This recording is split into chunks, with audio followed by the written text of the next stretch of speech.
tergantung kesakitannya. Kalau ibu memang nggak bisa kakinya dilipat, ada patah tulang, nggak bisa dilipat, sudah tua, sholat selonjor nggak apa-apa. Sholat tuh mudah saja, ya. Cuman 5 kali sehari semalam. Waktu sedikit, cuman 5 menit kalau kul-kul aja. Allah kasih waktu 24 jam. Kalau minta sholat cuman 5 menit kalau kul-kul aja. Tapi kalau jamaah tarjim lama sholatnya. Lama. Dia mengingat arti. Sholatnya sebentar. Sekarang sebentar dulu kalau belum hafal. Rabbana lakal hamdu apa ya. Sekarang kan udah otomatis waktu baca Rabbana lakal hamdu udah ngerti artinya kan. Iya, silakan. Suami saya sholat di kursi. Karena ada serangkaian waktu yang pendidikan sadar segitu, kan itu sama bapak tuh orang sholatnya tuh gini dulu karena nggak sama apanya dari kita nggak tuh serang dulu, nggak sama sujudnya tuh. Dia kan nggak biasa gitu. Saya bilang nggak saya tuh dari awal dulu gitu kan. Itu nampak saya begitu. Ya nggak mau sholat juga ya tuh biasa kan. Suami ibu udah betul. Dia dari awal sholat duduk kan? Iya. Terus ini saudara mau minta jamaah. Seringnya juga ada salahnya. Karena mungkin kita sholat dulu. Jangan kayak maksudnya nih. Karena itu belum saudara udah masih lebih dia udah maksudnya itu udah apa lagi. Jadi saya jawabnya seperti ini. Dia kan tidak tahu juga tuh. Dia akan kita ada kesal. Apa yang saya maksud itu? Saya pun bingung ngomong itu dari mana. Terus gimana tuh Ustazah? Caranya kita yang paling makmum. Ustazah, saya ini suami saya udah ganti lutut dua-dua. Ganti lutut. Apa tadi? Ininya udah ganti. Jadi sholatlah suami ini dalam keadaan duduk. Saya sebagai makmumnya berdiri. Imamnya duduk. Ya kan? Kadang-kadang ruku dengan sujud saat sholat duduk itu kan tipis aja derajatnya. Ini tegak, ruku, iktidal, sujud. Masalahnya kadang-kadang saya ini bingung saja, tak tahu mana ruku, mana sujud, atau dia sendiri terbalik-balik. Mana sami Allahu liman hamidah, mana yang Allahu Akbar. Dalam hati saya kesal. Satu, kesalnya hilangkan dulu. Yang kedua, jangan riweh. Yang ketiga, tetap ikut imam. Kalau udah digini-giniin dia nggak tahu, tetap ikut imam dulu nggak apa-apa, nggak boleh melawan imam. Nanti ibu kan tinggal sujud sahwi aja. Ya, sujud sahwi gimana caranya? Gitu. Fil alamina innaka hamidum majid. Sujud, subhana ma la yanamu wa la yasujudu. Sujud lagi, subhana ma la yanamu wa la yasujudu. Salam kanan, salam kiri. Iya, itu kan ketinggalan, itu kan lupa. Iya. Iya. Iya. Iya, ikutin aja. Nah, masa ibu? Iya, yang penting kita udah ngingatin, tetap ikutin. Iya. Iya. Iya, silakan.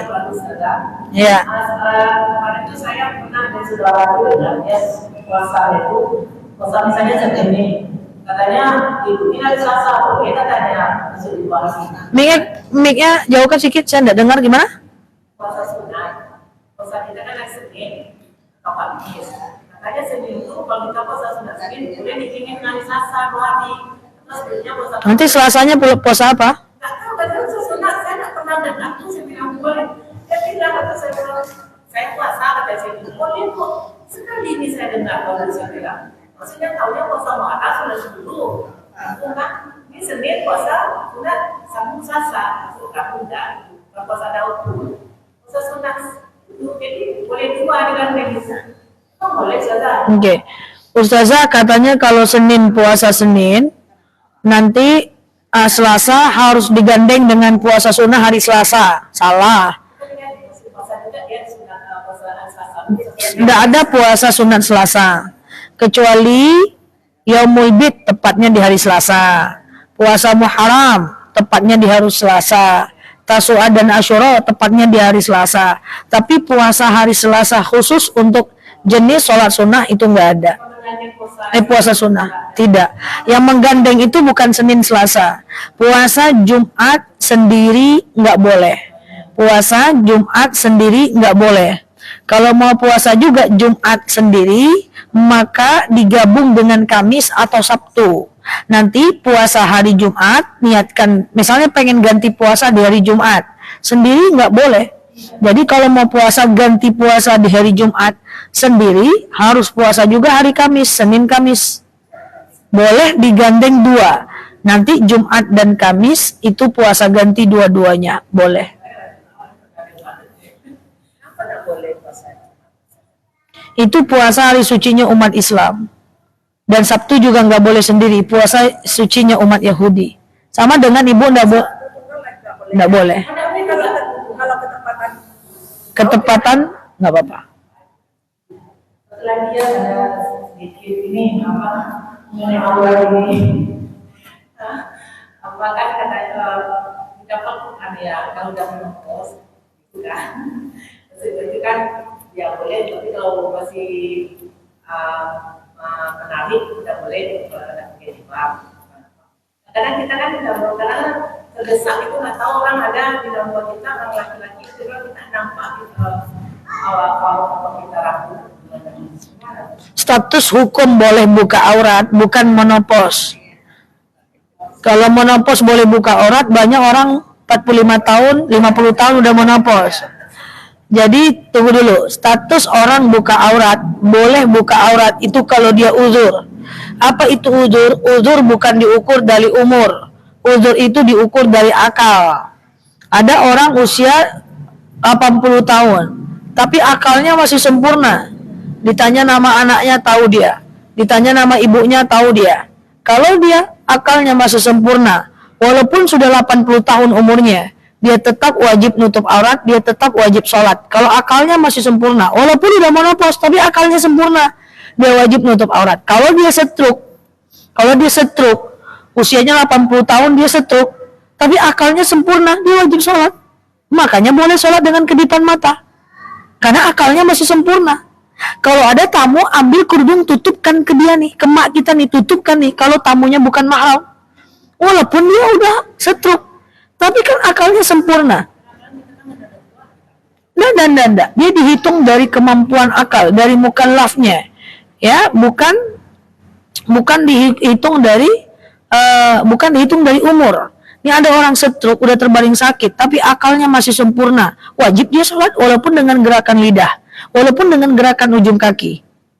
Wajib dia nutup aurat. Kalau ada orang datang, tutupkan auratnya. Kalau ada orang datang, tutupkan auratnya. Karena boleh buka aurat, boleh nggak sholat, itu bukan karena fisik, tapi karena uzur akal.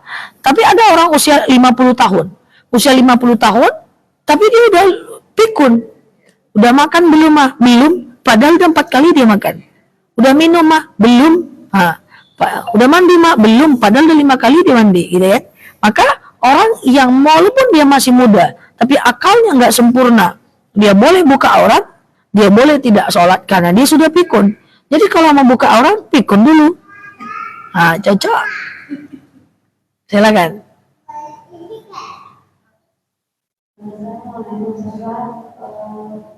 Katanya kalau sudah terlanjur kan kita boleh berdoa. Boleh baca itu kan. Kalau belum hafal ada juga ya dengan Ustazah, kalau doa sujud terakhir ketika mau habis sholat, itu kan disunahkan kita berdoa. Katanya kan nggak boleh bahasa Indonesia, betul. Jadi sujud terakhir ketika mau habis sholat, ya, sujud sebelum at-tahiyatul, kan sujud tuh, lamakan sujudnya. Kalau doanya pakai bahasa Arab, boleh dilafazkan dengan berbisik. Kalau doa bahasa Arab, tutup bibirnya dalam hati. Iya. Tapi saran saya, tetaplah hafal doa-doa pendek versi Arab untuk kita maksimalkan di sujud terakhir ketika mau habis sholat. Contoh, pengen anak soleh, Rabbi habli minas salihin. Baca itu 3 kali misalnya. Misalnya doa pengen diringankan dari kesulitan. Allahumma yassir wala tu'assir. Pengen diampunkan. Allahumma innaka afun tuhibbul afwa fa'fu anni. Itu kalau bingung doanya apa, biar sujudnya nggak kelamaan, hafal doa-doa pendek, baca di sujud terakhir. Kalau pakai bahasa Arab boleh dilafazkan. Iya. Bisa.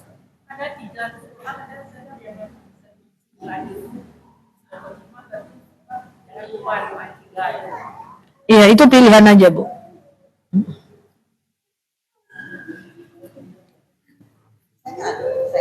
Silakan. Udah.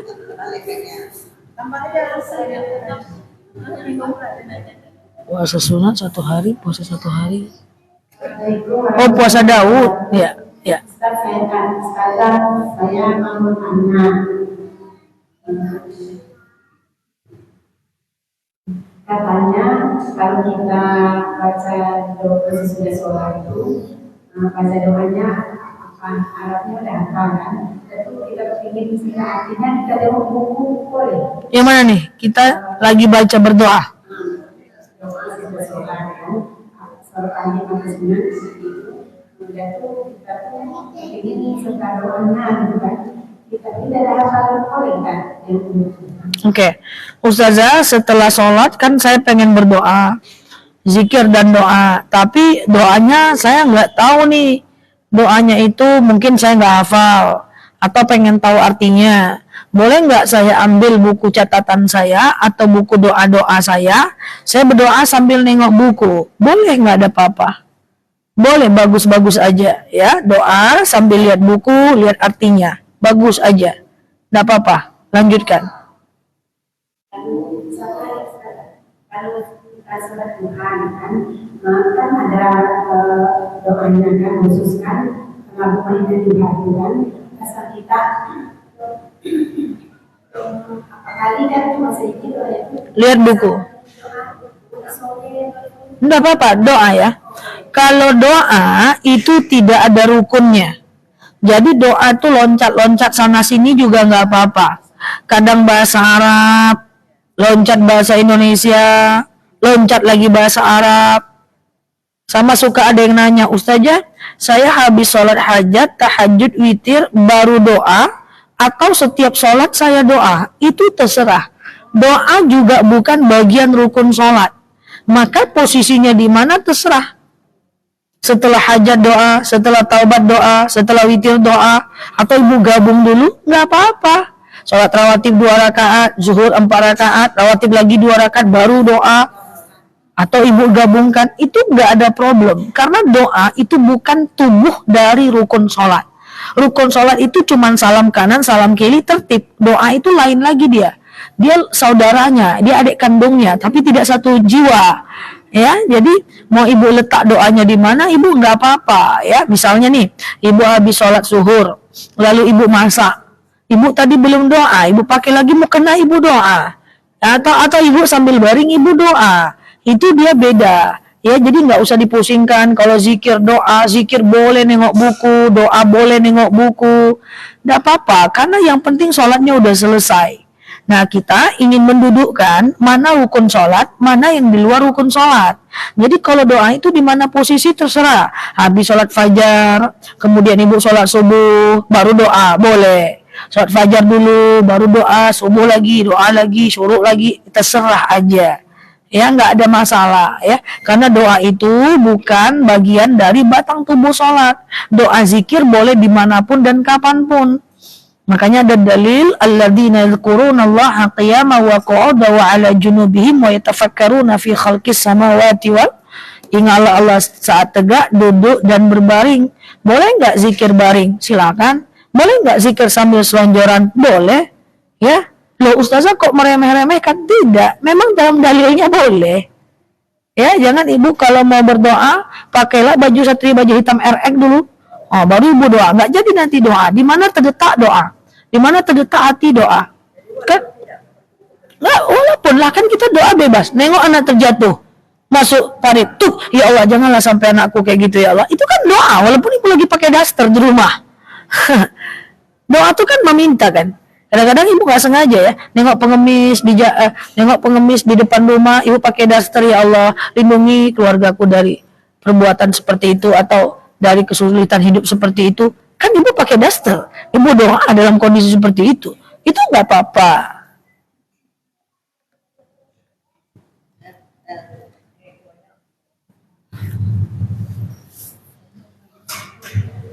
Assalamualaikum Ustazah. Ya. Pertanyaannya langka. Wis, ngeri ya. Saya ikuti untuk Ustazah. Nggak ada di yang saya pernah. Oke, ngikutin TikTok mungkin ada itu. Ngikutin TikTok mungkin ada tuh. Ayo, coba. Coba. Netizen guys. Masalah CD? CD. Celana dalam. Wah, iya itu. Dan kita udah molor-molor yang jelek-jelek itu mau harus jadi uang, apa dibakar, apa ditanam. Macam-macam dibakar. Yang paling bagusnya, nah itu. Dibuang aja kita sama, atau dibakar, atau ditanam dulu.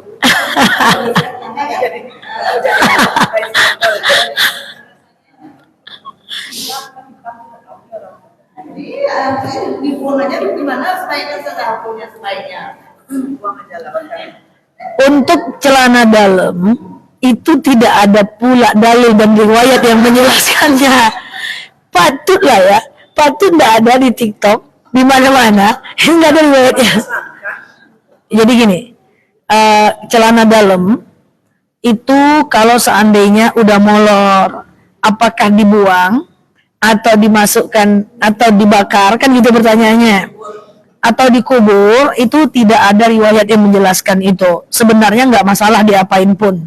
Bukan berarti, maaf ya, dengan celana dalam itu udah ibu pakai terus ibu taruh ke tong sampah terus ibu nanti akan kena sihir, nggak kayak gitu juga. Nggak apa-apa asal dia dalam kondisi bersih. Ya, dalam kondisi bersih itu nggak apa-apa. Ya, tidak ada pula penjelasan Ummu Salamah itu celana dalamnya diapain tuh nggak pula. Siti Aisyah ya diapain, celana dalamnya juga nggak ada. Jadi sebenarnya diapain pun nggak masalah. Yang penting dalam kondisi bersih ya. Bakar juga nggak apa-apa. Oh, enggak. Oke, ibu selama ini ibu bakar. Terus ada yang bilang jangan dibakar nanti panas. Enggak nular panasnya dok. Ya, enggak apa-apa. Ada lagi yang paling langka. Oh, yang paling langka, iya siap. Zaman dulu itu kan disuruh mama nanti yasin mah air yasinnya nanti pakai yasin air yasinnya untuk di apa namanya disiram ke mobil baru. Nah gitu. Enggak ada orang Islam. Itu syirik itu. Syirik itu. Sama. Niat benar, cara salah nggak bisa.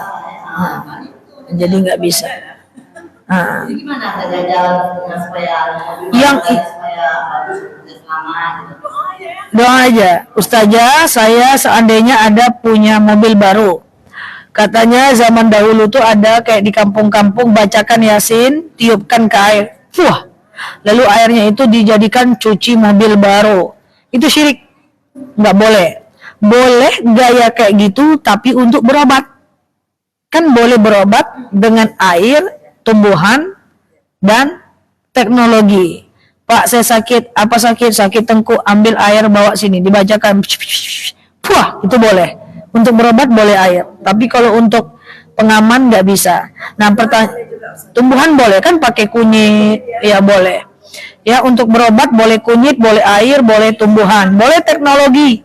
Teknologi itu banyak. Ada kacamata ion, ada gelang magnet, celana dalam magnet, anak kerudung ion, kemudian sendal magnet, kalung magnet, itu teknologi, itu bukan syirik karena dia hasil teknologi, itu hukumnya boleh. Nah ya, dengan tumbuhan, air dan hasil teknologi itu boleh. Yang tidak boleh itu selain itu Pak saya sakit apa? Sakit perut, bawa ayam jantan ganteng sini, bedah ayam. Itu nggak boleh, binatang nggak bisa. Oke? Ya, jadi gimana caranya biar mobil baru tadi selamat? Doakan saja, hati-hati bawa mobilnya, jangan lupa remnya dibawa.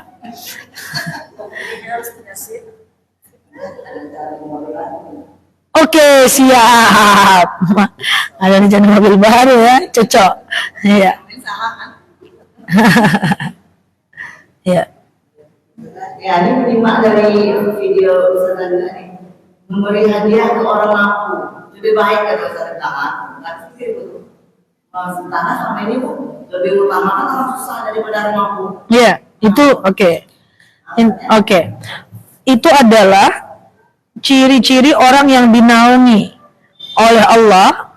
Ciri-ciri orang yang akan mendapat ciri-ciri orang yang akan mendapatkan kunci surga, yaitu diantaranya adalah memberi makan orang yang kelaparan, kan gitu ya. Jadi kalau ada orang kelaparan, kemudian kita ambil makanan, kemudian kita kasih dengan orang itu, ya, maka ketika dia dalam kelaparan, itu insya Allah kita akan mendapatkan naungan di surga. Nah, pertanyaannya itu adalah mafhum mukhalafah. Mafhum mukhalafah itu maksudnya apa? Maksudnya adalah memberi makan orang kelaparan itu kan sedikit duitnya. Berapalah cuman ngasih makan? Iya kan? Orang kelaparan dia udah perlu dengan uang yang sedikit menyenangkan hatinya, itu udah masuk surga. Apalagi kalau kita menyenangkan hati orang yang mampu. Maksudnya gini, mafhum mukhalafannya adalah sedikit aja lu masuk surga, apalagi menyenangkan hati orang kaya. Orang kaya itu disenangkan dengan uang yang besar dong. Artinya banyak pun banyak, apalagi banyak, gitu maksudnya. Itu namanya kaidah mafhum mukhalafah. Kecil aja lu masuk surga, apalagi memberi hadiah orang yang mampu, menyenangkan orang yang mampu, atau memberi hadiah kepada orang-orang yang tidak membutuhkan, itu juga bagian dari sedekah. Sedekah itu bisa ke non-muslim juga kok, Bu. Sedekah itu bisa ke orang tua juga kok. Nah, jadi maksud dari hadis itu adalah kecil aja lu nyenangin hati orang susah dapat pahala, apalagi dengan jumlah yang besar. Itu maksudnya. Jumlahnya bukan ke orang yang mampu, ke orangnya. Iya, apalagi dengan jumlah yang besar, ke orang yang mampu bisa, nggak ada masalah. Lebih baik juga. Itu mafhum, maksudnya adalah ini ada orang miskin, kita kasih dia sedekah, kita kasih dia makan, satu kali makan kan dia kenyang. Maksud dari hadis itu adalah kecil aja dapat pahala, apalagi besar. Nah, pertanyaannya, apakah sedekah cuma ke orang miskin saja? Itu sangat tidak tepat. Karena kenapa? Karena banyak pada masa Rasul orang-orang yang sedekah juga dengan orang kaya, memberi hadiah, menyenangkan hatinya, tetap juga jadi ahlu surga. Itu maksudnya. Jadi jangan sampai ibu fokus, kalau ada orang-orang miskin, alhamdulillah. Kalau enggak, kita tetap bisa menyenangkan hati orang-orang yang mapan dengan mentraktirnya makan. Itu kan juga orang mapan. Sesama teman kita traktir dia, itu kan juga bagian sedekah. Gitu. Memang bagian dari sedekah, tapi kurang bermanfaat gitu, misalnya. Karena dia mampu. Tapi dia tetap senang, menyenangkan hati. Bupati ngarikan anak nih kan, Iya. dia bingung mau ngasih hadiah ke bupati, dia orang kaya, jadi itu kan Iya. ukuran dia kan, biasanya. Betul. Tapi ketika ibu kasih, ibu tetap dapat pahala. Ya, tetap dapat pahala. Sekarang gini, ibu kan mampu semua. Ada mampu tuh, tanah kaplingan, ditraktir kawan makan, senang nggak? Senang. Karena pada masa Rasulullah sering banyak ada orang-orang yang udah mapan. Bahkan pada masa Umar bin Abdul Aziz mau nyari orang yang berhak membayar zakat aja nggak ketemu. Bayangkan tuh kalau zakat kita salurkan pada tempatnya, kita akan susah cari orang miskin. Ya, nah, gitu. Bu, cara jawab orang non Muslim gimana? Cara jawab orang non Muslim gimana? Cara jawab orang non-muslim. Ada non-muslim mengucapkan Assalamualaikum. Kita jawabnya Waalaikum aja. Waalaikum aja. Silakan. Kayak mbah saya. dilakukan di rumah. Siapa yang sholat subuh 2 rakaat, lalu dia iktikaf sampai datang waktu syuruk, faka'annamal umratan, pahalanya 1 kali umrah.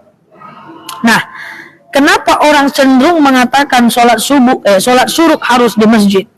Karena untuk mendapatkan 1 kali umrah, dia mesti digandeng dengan iktikaf. Dan iktikaf itu di masjid atau di musola, karena nggak bisa iktikaf di rumah. Yang membedakan iktikaf dengan zikir biasa adalah di masjidnya dan diamnya. Kita diam, tapi di rumah zikir, baca Quran, sholat sunnah, itu zikir namanya, bukan iktikaf. Kalau mau dia dikatakan iktikaf, maka mesti di masjid atau musola dan diam.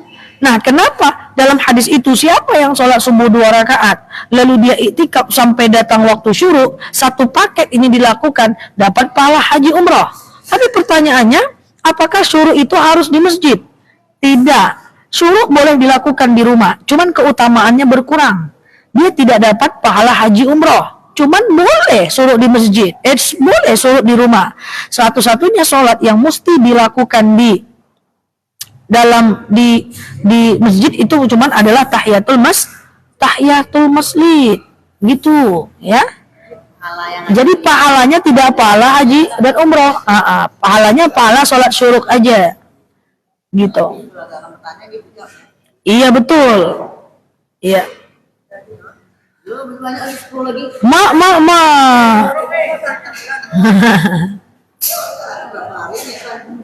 Tunggu dulu, apa beda duha dengan syuruk? Nah, kalau syuruk di awal duha, kita lakukannya di awal duha, mulai matahari terbit, syuruk. Itu namanya awal duha kan? Kalau sholat duha, matahari sedang panas-panasnya. Oke, syuruk mataharinya udah muncul tapi belum panas, itu lebih gampangnya. Duha matahari muncul sudah panas. Kalau nggak tahu jamnya, pasti bahaya juga. Pas katanya tanduk setan keluar itu samaan dengan tanduk setan. Iya, makanya bagusnya amannya duha itu 7.30. Jam berapa sih? 7.30. 11 masih bisa. Silakan lanjut. Apakah sama fadilahnya misalnya jika kita sholat rawatib 10 rakaat dengan 12 rakaat? Jelas beda lah, 10 dengan 12. Katanya boleh 10 dengan 12. Iya. Apa yang janjinya dapat dari kita mengajar? Yang 12 lah. Yang 12. Boleh nggak tuh? Makanya katanya boleh 10 dengan 12. Jadi kita milih yang 10. 12 Bu, 12 Bu. Dalam dalil 12. 12 itu berat misalnya berarti 4 rakaat sebelum zuhur amal hari zuhur 4 rakaat sudah zuhur 2 berat zuhur saja. Tapi kan mau surga. Iya ya. Asal nggak ada. Ayah sebelum nggak ada. Karena dalilnya dibolehkan 10 saja, makanya gua ambil 10. 12 lah, ambil maksimal lah. Puasa Daud aja bisa bertahun-tahun, masa zuhur. Jaja. Jaja. Sebelum asar ada qobliyah, tapi tidak sunnah muakkad. Dia sunnah tuh ada 2. Sunnah biasa dan sunnah muakkad. Kalau sunnah biasa itu disunnahkan. Kalau sunnah muakkad itu sangat dianjurkan, bahkan lebih kepada mendekati wajib. Jadi boleh aja sholat sunnah duha, sholat sunnah 2 rakaat sebelum sholat asar, rawatib qobliyah asar, tapi dia sunnah biasa, tidak sunnah muakkad.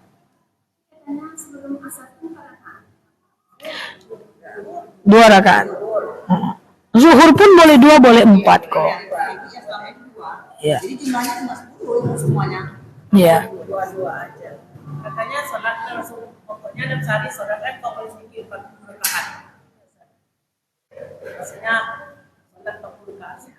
Iya, intinya itu adalah dalil itu menyemangati kita untuk melakukan sholat rawatib yang sunnah muakkad. Karena rawatib sunnah muakkad itu tujuannya menyempurnakan ibadah kita yang keliru. Gitu, wajib 17, apalagi duha, Iya. apalagi tahajud. Apa tambah Ya, rawatib dulu selesaikan, baru ke duha, tahajud dan semua. Karena rawatib itu sunnah muakkad, duha sunnah biasa. Rawatib tahajud itu sunnah biasa. Sementara rawatib sunnah muakkad. Jadi kalau ibu mau meningkatkan level ibadah, jadi kan ibu udah sholat wajib nih, udah sholat wajib. Terus ibu pengen tambah sholat sunnah, maka ring satunya adalah rawatib dulu, Bu. Nah, rawatib dulu, tuh ring satu. Ring satunya rawatib sebelum subuh, setelah zuhur, setelah maghrib, setelah isya. Kalau mau tambah sebelum asar, sebelum isya. Itu ring satunya. Itu dulu, karena dia sunnah muakkad. Nah, ring duanya adalah baru sholat duha, sholat tahajud, gitu. Jadi kalau ibu mau belajar sholat sunnah, maka ibu lakukan dulu ring satu. Ring satunya rawatib. Karena rawatib ini tujuannya menyempurnakan ibadah kita yang salah. Misalnya sholat zuhur nggak terlalu sempurna, maka ditambah dengan rawatib, maka dia menjadi sempurna. Jadi kalau mau pelan-pelan belajar sholat sunnah, jangan langsung tahajud. Kalau langsung tahajud nanti berat. Jadi saran saya, sholat wajiblah dulu. Kalau udah sempurna sholat wajibnya, baru ring satunya. Ring satunya itulah sholat rawatib. Baru ring duanya baru duha. Banyak teman saya yang salah paham. Nel, sejak nengok online TikTok lu katanya, gue lagi sedang rajin sholat duha. Boleh nggak? Boleh. Tapi sholat rawatib gimana? Enggak, duha aja. Tapi alangkah bagusnya, boleh sih boleh aja karena dia sunnah kan nggak ada aturan. Tapi kalau mau lebih gede pahalanya, lakukan dulu ring satu. Ring satunya itu lu jangan tinggal dulu rawatibnya. Baru kalau udah nggak tinggal nanti lanjut ke duha, sholat taubat kalau bisa. Tapi kalau mau loncat ke duha juga nggak apa-apa, nggak masalah sih. Cuman kalau bisa kita rawatib ini nih, karena kita sholatnya sendiri, Bu, nggak ada yang nanggung ibadah kita kalau salah. Kalau seandainya berjemaah aman ya, gitu. Silakan. Apakah sholat menjadi sah jika ada kesalahan lupa rakaat dengan semuanya rakaat kita bisa bikin ini tapi kita nggak boleh bersabi. Nggak sah. Ustazah, saya nggak lupa sholat nih. 2 atau 3 ya, 2 atau 3 ya, 2 atau 3 ya, 2 atau 3 ya, maka saya anggap 2. Oke? Setelah saya menganggapnya 2, lalu kemudian saya lanjutkan sholatnya, tapi saya nggak sujud sahwi, maka itu nggak boleh. Makanya itu perlu, tidak sah. Ya, makanya itu perlu menghafal doa sujud sahwi. Nanti fil alamina innaka hamidum majid, sujud subhana ma la yanamu wa la duduk, kemudian sujud lagi subhana ma la yanamu wa la kemudian duduk, salam kanan, salam kiri. Gitu. Atau pilihan selanjutnya diulang sholatnya. Kalau kita yakin misalnya katanya kita mengetahui atau kita ragu itu kita yakin tadi kita tunggu 2 rakaat besar gitu kan melawan apa? Enggak. Ya kalau ragu tetap sujud sahwi. Kalau ragu tetap sujud sahwi. Coba apal doa sujud sahwi apal kan? Masa orang tarjim nggak apal sujud sahwi? Jangan dipakai. Jadi Masa jangan dipakai sujud sahwi? Hah? salah berarti kadang beberapa bulan tuh nggak ada kesalahan jadi mana ya namun ya. Jadi kalau kita mau memperbaiki lagi, mengulang lagi sholat kita, apa kita memutuskan waktu dalam sholat itu atau kita assalamualaikum dulu gimana? Itu kalau Kita punya raguan apa doanya, beberapa rakaatnya gitu. Dalam keraguan kita putus langsung berhenti atau kita assalamualaikum? sujud sahwi. Kalau tidak sahwi. mengulang saja. Nggak usah ada pilihan selain itulah. Apalagi sujud sahwinya. Nggak usah kemana-mana pikirannya. Terjadi satu sedang. Nggak usah kemana-mana pikirannya. Jangan kalau-kalau. Yang penting ibu nih. Ibu hafal sujud sahwi. Jangan kalau-kalau lagi. Hati-hati nanti was-was dari syaitan. Kan saya udah bilang. Hafal sujud sahwinya. Subhana ma la yanamu wa la yashu. Subhana man la yanamu wa la yasu. Rakaat 2 atau 3 ya? 2 atau 3 ya? 2 atau 3. Ibu anggap 2, ibu sholat, ibu kemudian duduk, setelah fil alamina innaka hamidum majid, ibu sujud, subhana man la yanamu wa la yasu, kemudian ibu duduk, kemudian sujud lagi, subhana man la yanamu wa la yasu, kemudian duduk, baru salam kanan, salam kiri.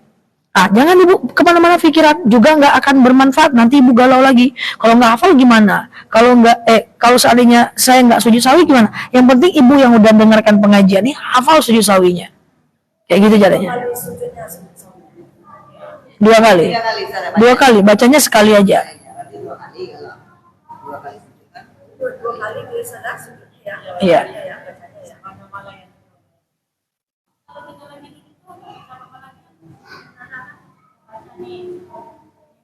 Duduknya nggak baca apa-apa lagi. Iya. Jadi Di sana kali 2 kali, sujud sawi 2 kali, nggak 3 kali guys. 2 kali aja. Jadi gini, fil alamina innaka hamidum majid. Qalqalah. Kemudian sujud, tuh. Baca subhana man la yanamu wala yashu. Subhana man la yanamu wala. Berapa kali? 1 kali aja. Nanti duduk, kemudian sujud lagi. Subhana man la yanamu wala yashu. Duduknya tuh nggak usah baca apa-apa. Di salam kanan, salam kiri. 2 kali baca, 2 kali sujud. Karena salahnya sering jadi hafal. Sebelum hafal lewat teks boleh kan ya? Sebelum hafal sama catatan. Boleh.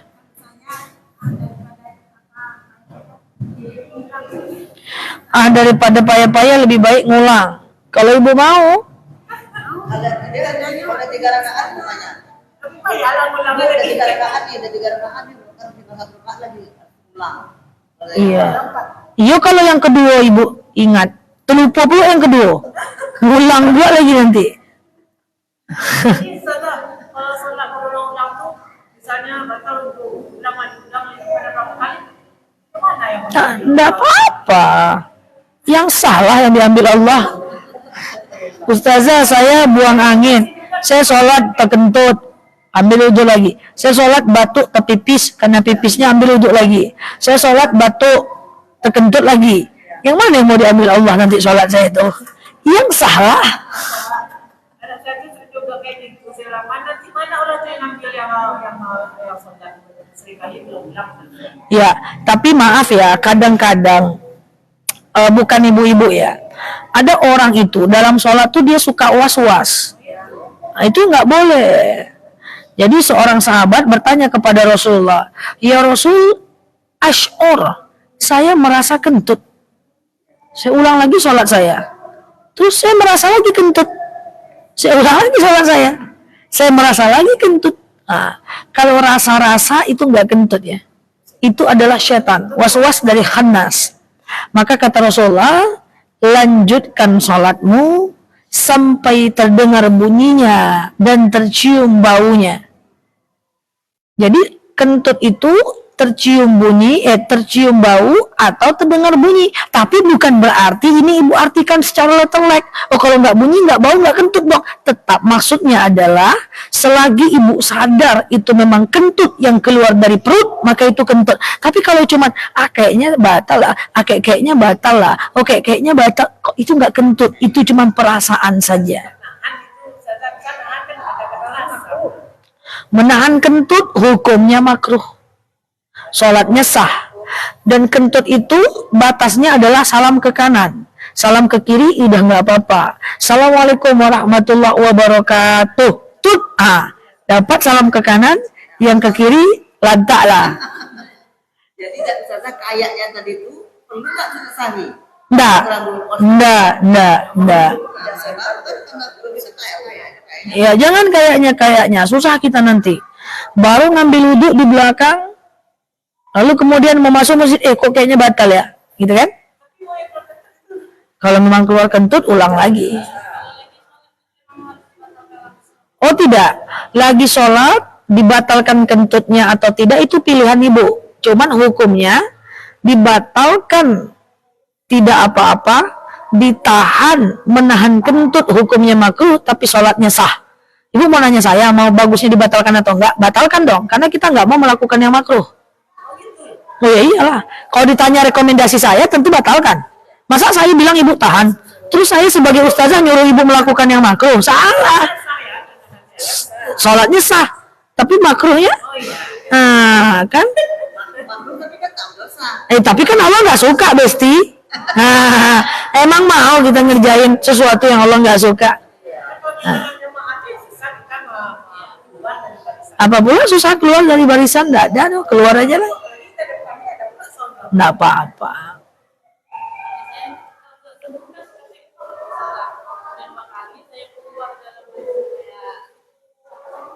Sakit perut, sholat subuh. Udah 2 kali saya keluar dari barisan. Terus?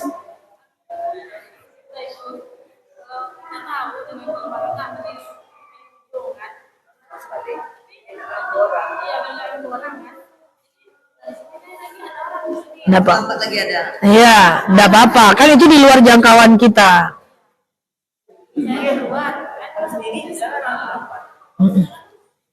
Cuman edukasi yang harus muncul itu adalah bagaimana cara menyambung sholat itu. Nanti bilang aja Bu sama Ustadz yang hari apa tuh, Selasa ya, Rabu ya, Ustadz sore itu. Belajarlah ibu nih satu masjid, nih kan masjid gampang ya diatur jamaahnya. Prakteklah menyambung shaf itu. Kalau kita kan kita aja nih yang tarjim dan tahsin. Maunya itu yang Rabu sore. Memang disuruh tegak semua orang-orang itu, jamaah-jamaah itu suruh tegak. Sehingga semuanya itu paham. Karena kalau yang kayak gitu nggak praktek nggak bisa. Jadi minta tolong sama ustadznya itu tegak. Yang hari apa tuh? Lupa saya di sini pengajian. Hah? Iya, suruh tegak semua. Ajarkan cara geser. Karena Bu, kalau kita ini manusia, kita tuh belajar cuman teori aja, kita nggak bisa ngingat. Tapi kita tegak. Kita praktek itu lebih, karena dia saraf kita bergerak. Sama dengan ibu ngafal tarjim kan. Memang ibu melakukan, menyuarakan. Kalau dipraktekkan, dia diamalkan, dia lebih nancep.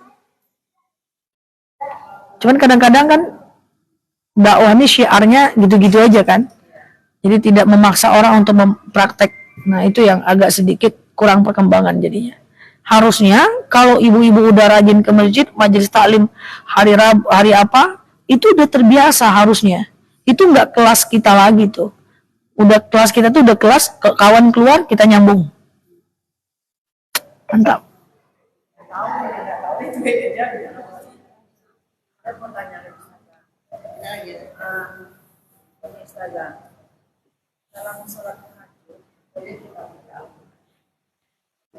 Boleh. Salah satu hal yang dibolehkan di dalam sholat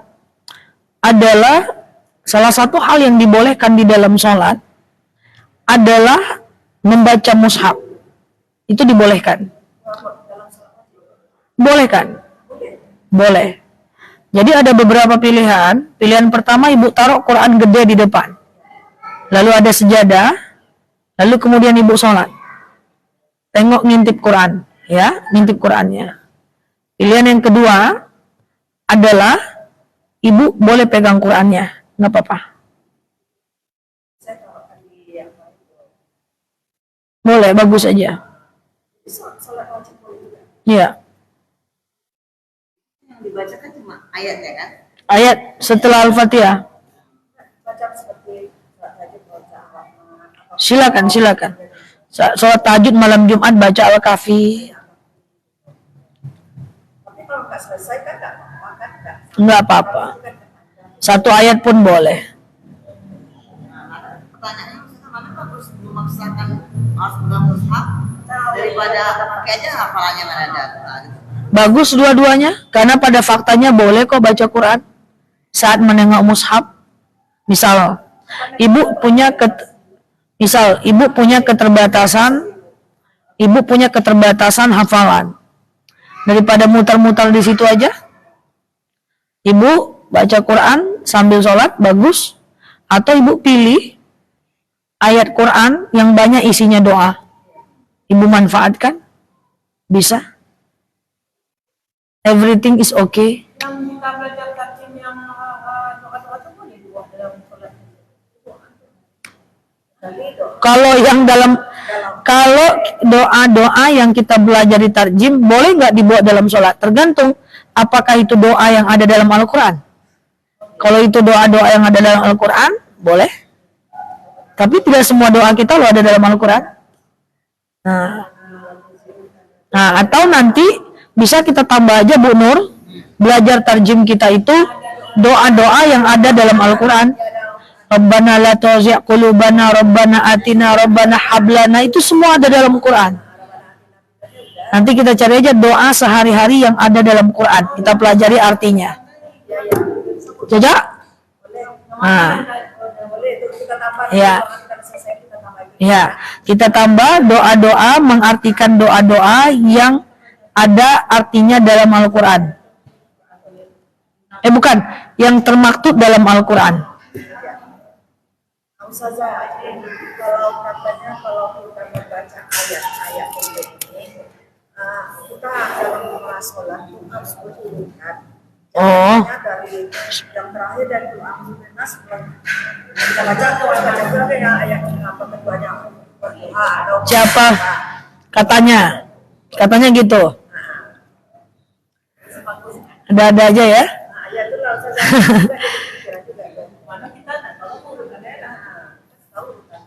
Ustazah, katanya kalau kita sholat itu ayat pendeknya mesti berurutan, nggak boleh loncat-loncat, nggak ada itu Bu. Nggak ada Bu. Semua ibadah sunnah regulasinya, tidak ada rukun, tidak ada syarat dan ketentuan. Jadi jangan dipersulit. Ibu udah baca Al-Fatihah, nanti ibu rakaat pertama baca Yasin, rakaat kedua baca Al-A'la. Nggak apa-apa Bu. Jangan ada pikiran-pikiran kayak gitu. Itu akan mempersulit kita dalam ibadah. Kalau mempersulit lebih baik, alhamdulillah. Ini mempersulit nggak pula mantap loh. Ya kan kadang-kadang itulah resiko kalau sering nengok sosmed ya kan. Jadi seandainya nih rakaat pertama bacaannya Alif Lam Mim, rakaat kedua Kul, itu kan jauh jaraknya Ustazah. Atau rakaat terbalik lah, rakaat pertama Kul, rakaat kedua Alif Lam Mim. Katanya nggak boleh Ustazah. Siapa bilang? Nggak ada sungsang, nggak ada. Semua ibadah sunnah itu tidak ada Bu. Itu kan sunnah Bu. Ibu jangankan sungsang, nggak baca ayat pendek aja. Boleh Al-Fatihah aja. Nggak usah baca ayat pendek itu. Ayat pendek itu kan sunnah, sah sholatnya. Apalagi kalau suratnya sungsang. Rakaat pertama di belakang, rakaat kedua di awal. Katanya nggak boleh. Nggak ada tuh yang kayak gitu tuh Bu. Ya, saya khawatir. Tapi kalau ibu memilih, saya maunya pokoknya nggak sungsang, berurut, terserah. Tapi saya khawatir kalau ini didengar oleh banyak orang. Nanti dia akan berpikir, nggak tahu aku mana ayat yang depan, mana yang belakang. Ujung-ujungnya nggak usah sholat lagi. Ya itu pula nanti. Saja di sini maksud saya bukan gitu. Pokoknya pulau terus loncat apa wadduha itu pertama. Nah, masalahnya di mana? Masalahnya di mana? Rakaat pertama baca Qul huwallahu ahad. Rakaat kedua baca duha. Di mana salahnya coba? Ya itulah makanya. Nah, itu yang tidak boleh. Ayat pertama agak pendek dibanding ayat kedua. Nggak ada tuh. Itu aja sholatnya. Bacaannya enggak apa-apa. Alif Lam Mim. Allahu Akbar. Nun. Allahu Akbar. Boleh. Kul itu top dalam sholat. Tapi itu artinya top tuh. Kul itu artinya bagus tuh. Ya, tapi memang artinya memang bagus. Makanya kalaupun dia jadi ayat favorit sebenarnya nggak ada masalah. Banyak orang yang bilang kul terus, habis itu tuh bagus, artinya bagus itu kul itu. Nah, tapi itu bagi karena kita bilang bagus, orang yang Pemalas ngapal tuh kan. Iya, malas dia ngafal ujung-ujungnya makanya. Ya, jadi kita balikkan dulu kepada yang tadi, tidak ada regulasi larangan baca Quran harus berurutan rakaat pertama, rakaat kedua tuh nggak ada. Rakaat pertama juz 30, rakaat kedua juz 1, nggak apa-apa. Kemudian nggak ada kalimat sebaiknya, nggak ada, semua baik. Enggak, kalau ada sebaiknya saya udah ngomong dari dulu lah. Sholat kan semuanya lanjut. Sholat sebaiknya lanjut. Ah iya. Enggak ada. Terus yang kedua, tidak ada rakaat pertama harus lebih panjang dibanding rakaat kedua. Itu enggak ada. Ya, ada enggak yang sebaiknya Ustazah? Enggak ada. Kalau ada sebaiknya, saya udah syiarkan sejak lama itu. Ya, silakan. Kalau seandainya kita mengikuti imam Al-Fatihah, tapi dia dulu boleh. Nggak boleh. Mengikuti namanya. Lah kan Ini Ustazah, makanya kalau baca sendiri itu kurang mantap, tapi kalau mengikuti imam itu lebih fokus, lebih bagus bacaan. nah itu yang nggak boleh dirasa-rasa dalam ibadah tuh jangan kurang-kurangi. Iya, kok rasa-rasanya, kok kayaknya, coba. Idza quri'al Qur'an fastami'u lahu wa ansitu la'allakum turhamun. Jika dibacakan Quran, makmum dengar diam. Ya. Nah, sama kayak tadi rasa-rasanya kok sholat tuh harusnya tegak dulu. Itu enggak boleh. Karena agama Islam itu ada dalil nakli. Dalil nakli itu ikuti dalilnya walaupun nggak nyaman kita melakukannya. Ya, dalil nakli yang ada dalilnya walaupun kita nggak nyaman. Jadi gimana caranya tadi? Imam baca iftitah, kalau sholat berjamaah kita baca. Halo, imam baca iftitah kita. Wih, udah 11:30 lah ya, cepat betul ya. Imam baca iftitah kita baca. Coba, imam baca iftitah kita baca. Iftitah, imam baca Al-Fatihah kita dengar diam. Imam baca ayat pendek kita baca Al-Fatihah. Imam baca selesai ayat pendek, kita belum selesai Al-Fatihah, kita ikut imam. Imam selesai ayat pendek, iya, imam selesai ayat pendek, kita belum selesai Al-Fatihah, kita dengar diam. Salah nggak? Coba, imam iftitah, kita iftitah. Imam Al-Fatihah, kita dengar diam. Imam ayat pendek kita Al-Fatihah. Imam selesai ayat pendek, kita belum selesai Al-Fatihah, kita dengar diam. Terbalik. Imam selesai ayat pendek, kita belum selesai Al-Fatihah, kita ruku ikut imam. Imam belum selesai ayat pendek, kita selesai Al-Fatihah, kita dengar diam. Cocok.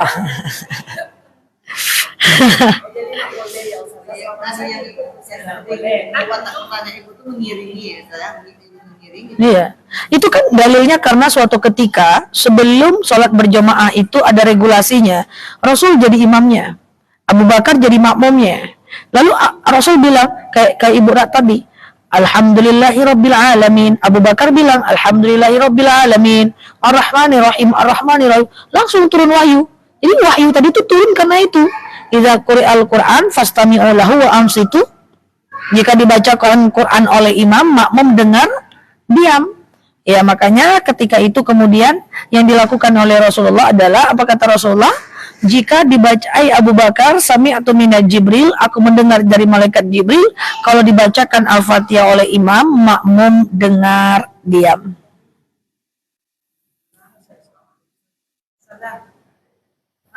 Nggak kedengaran imam baca ayat pendek, nggak apa-apa. Tapi saya percaya kadang-kadang ada yang selimut tapi nggak pakai selimut. Selimut maksudnya berarti Nggak apa-apa. kan ada apa gitu ya, maksudnya bukan. Jadi alhamdulillah Nggak masalah. dan pakai berarti udah selimut. Nggak apa-apa. Banyaknya yang ngarang sekarang nih kan itu di dalam rumah kan adalah itu mama semuanya kan jadi ada pernah di rumah itu pastinya kita buka datangnya bukan makamnya, jadi nggak apa Ada yang bukan mahram datang ke rumah. Kalau anak muda, jadi kan dia dianjurkan menutup auratnya keluar rumah. Tapi dalam rumah kan dia buka kerudung, nggak apa-apa. Kalau ada yang bukan mahram masuk ke rumah, tutup kerudung. Nggak sempat berdosa. Jangan buka pintu dulu. Jangan buka pintu dulu sebelum tamunya masuk. Kalau tamunya laki-laki yang bukan mahram, makanya bersabar kalau bertamu ke rumah wanita muslimah. Dia ngambil kerudung dulu, jangan diuber-uber. Cerita ini sebenarnya bukan tamu ya, orang rumah itu. Jadi rumah ada orang rumah itu memang tidak mampu bekerja, karena bukan tamu. Tutup. Maksudnya Berarti satu rumah dengan yang bukan muhrim. ya tinggal di rumah. Nah, kan di rumah itu kan ada bukan muhrim. Kalau ada, Ada kalau suami, oh ini di tempat ibu. Lalu kemudian kalau datang suami kakak, ya ada. tutup, Ibu ada laki kan. udah balik. Nah, Cucu udah balik berakal. udah. Nah, tutup. Tutup. Setiap saat ada rumah. Setiap saat ditutup, kecuali orang tuh nggak ada di rumah. Nah, iya. Buka. Berarti yang saya kalau dipikir berat yang masalah makan anak ya. Makan anak Kalau disusukan nggak berat. Mana ada kan terus aja dia angkat dari bayi mau laki-laki mau perempuan kan. Iya. Berarti dia sampai tua. Iya, Iya kan. betul, Yang enggak ada anaknya. betul. Besar kan. namanya bukan namanya. Iya, orang lain. Tak boleh dia. Iya. Oke? Kalau bisa disusukan. Oke, demikian yang dapat saya sampaikan. Udah selesai ya, clear ya? Sampai ketemu besok di kelas tarjim. Silakan berdoa, Tahsin. Besok kasih. Ya, silakan berdoa. Saya tutup dulu. Assalamualaikum warahmatullahi wabarakatuh.